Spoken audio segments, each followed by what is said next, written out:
of meat. Piece of meat. And began to eat it. Just then a fox came and wanted to eat the piece of meat. So he said, you have a sweet voice. Will you sing? The crow was not clever. And opened his mouth to sing. The meat fell out. The fox picked it up and ran away. The crow became sad.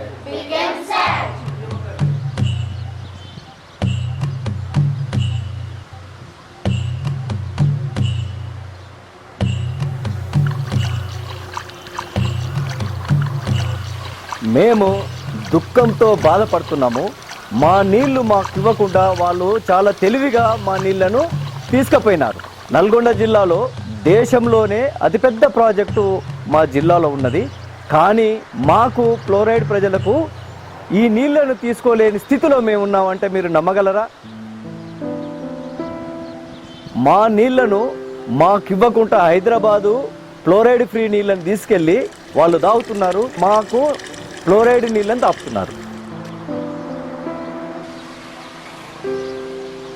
ఈ Nagarjuna Sagar reservoir Nalgonda జిల్లా ప్రజలకి జీవనాధారమైనది. ఈ fluorosis తీవ్రంగా ఉన్న జిల్లాల్లో భారతదేశంలోనే నల్గొండ ప్రసిద్ధిగాంచినది. 14 సంవత్సరాల లోపు పిల్లలు ఫ్లోరోసిస్ బారిన పడి జిల్లాలో చాలా బాధపడుతూ ఉన్నారు. భూగర్భ జలంలో ఫ్లోరైడ్ ఎక్కువగా ఉండటం వల్ల ఈ ఫ్లోరోసిస్ వ్యాధి వ్యాపిస్తూ ఉంటుంది.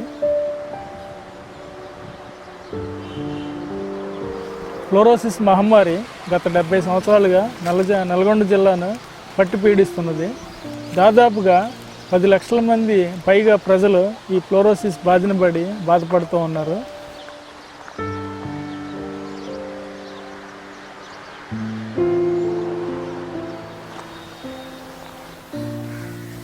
నేను పుట్టినప్పటి నుండి నాకు తెలుగు వచ్చిన సంది నేను ఇట్లానే ఉన్నా సార్. నాకు ఇప్పటి నుంచి ఎట్లానే ఉన్నాను. రోజుకు నాకు అంతా బాధనే అవుతుంది. నరకంలాగా ఉంది. ఇట్లా ఎవరు కావద్దు సార్. నేను లేస్తా సార్. లేచి బాత్రూమ్ పోతా. పోయి ముఖం కడుక్కొని మా అమ్మ చాయ్ దగ్గర తెచ్చి పెడితే తాగుతా. తాగి అట్లే కూర్చుంటాయిగా.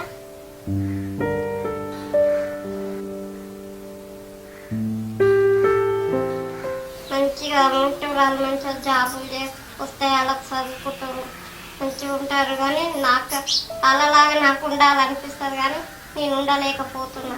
నాకు ఆడుకోవాలి, వాళ్ళలాగా తిరగాలి, చేయాలనిపిస్తుంది. కానీ చేయలేకపోతా, తిరగలేకపోతా. నల్గొండ జిల్లాలో ఫ్లోరైడ్ సమస్య ప్రపంచంలోనే అత్యధికంగా ఉందని మన అధికారులకు తెలుసు. అయినా కూడా గ్రౌండ్ వాటర్లో ఫ్లోరైడ్ కంటెంట్ పెరుగుతుంది, ప్రపంచంలోనే అత్యధికంగా ఉందని. దీనికి కారణం ఏంటంటే ఈ అధికారులు నిర్లక్ష్యంగా ఈ సమస్యను మేము అనుభవిస్తున్నాం.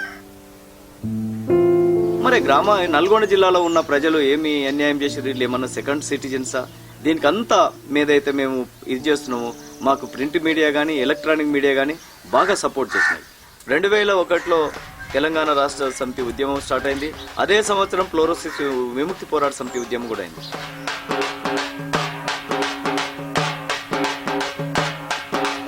ఈ దేశంలో అనేక పోరాటాలు, ఒక నీటి గురించి, రక్షిత మంచినీళ్ళు గురించి, తాగునీటి గురించి పోరాటం జరిగిందంటే ఇది ఓన్లీ నల్గొండ జిల్లాలోనే, ప్రపంచంలో ఎక్కడ జరగలేదు. ఖచ్చితంగా మా విజయానికి సంబంధించినంత వరకు 1150 గ్రామాలకు నీళ్లు వస్తున్నాయి.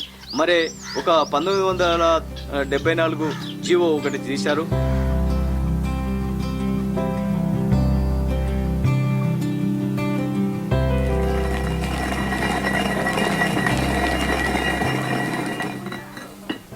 నా పరిస్థితి గుండాలి అక్కడ ఉంది. చాలా ఇబ్బంది వచ్చింది. రాత్రి బాగులు ఇదే మంచం మీద పడి ఉన్నది. నొప్పులు లెస్స కూడా ఉంది. ఇట్లా అప్పుడు బాగాలేనప్పుడు ఈ కాలు నడవనేయలే, భూవదిని రాలే. లేవడితే లేచి పట్టుకుంటే పోయేది, మళ్ళీ పండబెట్టేది, లేవట్టేది. ఆపరేషన్ కాదులుగా మొత్తం లేపి పండబెట్టేది.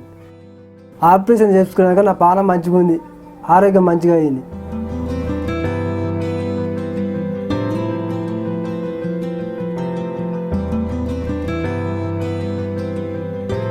ఆపరేషన్ అయ్యాక మంచిగా తిరుగుతున్నా, మాట్లాడుతున్నా, అందరితో తిరుగుతున్నా, కొర్రకాడికి పోతున్నా, అటు ఇటు జర మంచిగా అయింది పానం. ఆపరేషన్ అయ్యాక కాకుతలుగా లేవని అనేది. ఇక ఆపరేషన్ లేచినాక మంచిగా అయింది అన్నారు.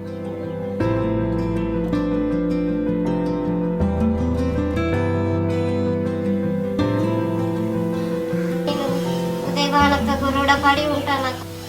భానుక్క దేవత పెట్టిస్తాని అంటే కూరగాయలు నడవయక్క. ఒక ఆయన మా సారుండక్క, మా సార్ని అడిగి చెప్పక్క అంటే మా సార్ని అడిగితే నీకు ఒక డబ్బా పెట్టియవను, నీకు కొద్దిగా ఆధారం అవుతుంది, నీకు కొద్దిగా టైం పాస్ అవుతుంది, నువ్వు రోడ్డు మీద కూర్చొని మంచి షాప్లో కూర్చొని అమ్ముకుందు, అలా ఆడ కూర్చొని అందరూ అందుకొని పైసలు ఇచ్చిపోతారు, నువ్వు చూసుకోగలుగుతావు, చూసుకో అని మా సార్ చెప్తే ఇంకా అక్క నాకు డబ్బా పెట్టి అక్క నేను అమ్ముకుంటా, నాకు ఆధారం ఉంటుంది అని అంటే ఇంకా డబ్బా చేపించి పంపించింది, సామాన్లు అంతా పంపించి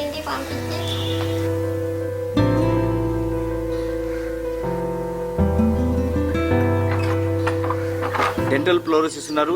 8,50,000 మంది పిల్లలు ఉన్నారు. 75,000 మంది స్కెల్టల్ ఫ్లోరోసిస్ జెన్యువాల్గం కాళ్ళు బెండ్ అయిన వాళ్ళు 75,000 మంది ఉన్నారు. వీటన్నిటికీ మరి వాళ్ళకు ఆపరేషన్ చేయించాలి, ఆరోగ్యశ్రీలో పెట్టాలి, వారికి ఖచ్చితంగా పెన్షన్స్ ఇవ్వాలి. 1,500 ఇస్తున్నారు, 1,500 సరిపోదు. ఈ ఫ్లోరోసిస్ వ్యాధిని నివారించడానికి విభిన్న మార్గాలు గలవు. అవి ఏంటంటే ప్రధానంగా ఉపరితల జలాలను తాగునీటి కోసం ఉపయోగించాలి. అదేవిధంగా పౌష్టికాహారాన్ని అందజేయాలి. బాలబాలికలకు, గర్భిణీ స్త్రీలకు, తర్వాత బాలింతలకు పౌష్టికాహారాన్ని అందించినట్లయితే ఫ్లోరోసిస్ని నియంత్రించడానికి అవకాశం ఉంది. ప్రధానంగా మెగ్నీషియం, కాల్షియం, విటమిన్ సి ఎక్కువగా ఉన్నటువంటి ఆహార పదార్థాలని, కూరగాయలని, తర్వాత ఆకుకూరల్ని, పాలు, పెరుగు, తర్వాత గుడ్డు, బెల్లము ఇలాంటి వాటిని కనుక ఆహార పదార్థాలుగా ప్రోత్సహించినట్లయితే ఫ్లోరోసిస్ నివారించడానికి దోహదపడుతుంది. అదేవిధంగా వర్షం ద్వారా పడే నీటిని వివిధ మార్గాల ద్వారా సంరక్షించడం ద్వారా భూగర్భ జలాలని పెంచవచ్చు. భూగర్భ జలం పెరిగినట్లయితే దాంట్లో ఉండేటువంటి ఫ్లోరైడ్ ప్రభావం తగ్గడానికి అవకాశం ఉంది.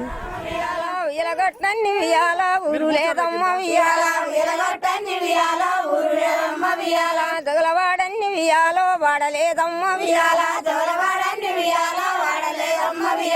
నెత్తి మీదిని వియాల సురుడావయ్య వియాల నెలవన్నేను వియాల కాడగున్నావు వియాల పాపెట్లాను వియాల సురుడావయ్య వియాల పాపెట్లాను వియాల సురుడావయ్య వియాల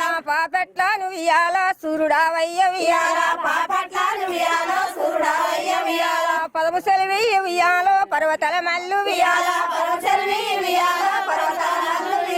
పదము సెలవయ్య వియాల పర్వతల మల్లు వియాల